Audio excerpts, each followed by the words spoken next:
मिलल बा ककरी के भतिया रोज देह के हो जाला दूर गतिया रोज देह के हो जाला दूर गतिया सैया मिलल बा ककरी के भतिया रोज देह के हो जाला दूर गतिया मम मन करे नैहर में चल जाई हो पातरे सजनवा कबले गोदी में खिलाई हो पातरे बलमुआ कबले गोदी में खिलाई हो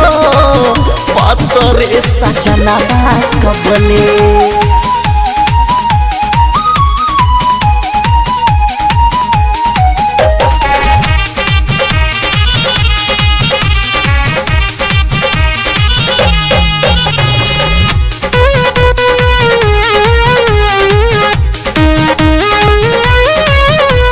हरदी पियाई पियाई बन बेटा तब नहीं सुधरे पिया के कोस ठीटा हरदी पियाई पियाई बन बेटा तब नहीं सुधरे पिया के कोस ठीटा लगे ससुरा से जल्दी निकल जाई हो पातरे सजनवा कबले गोदी में खिलाई हो पातरे बलमुआ कबले कोरा में सुताई हो पातरे सजनवा कबले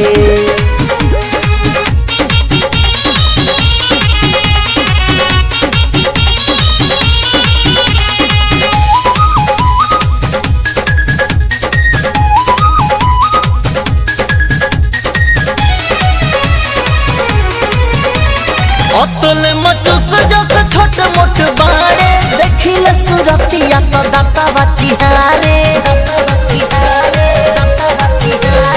अतल मचुस जस छोट मोट बारे देखिले सुरतिया तो दाता बचिहारे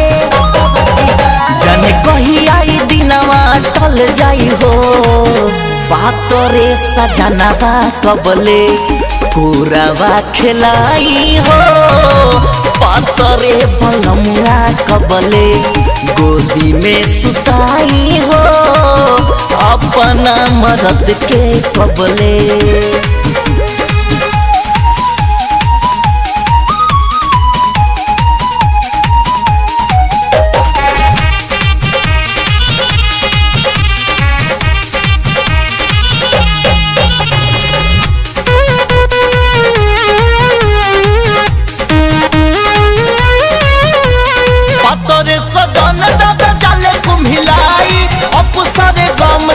कबले सधाई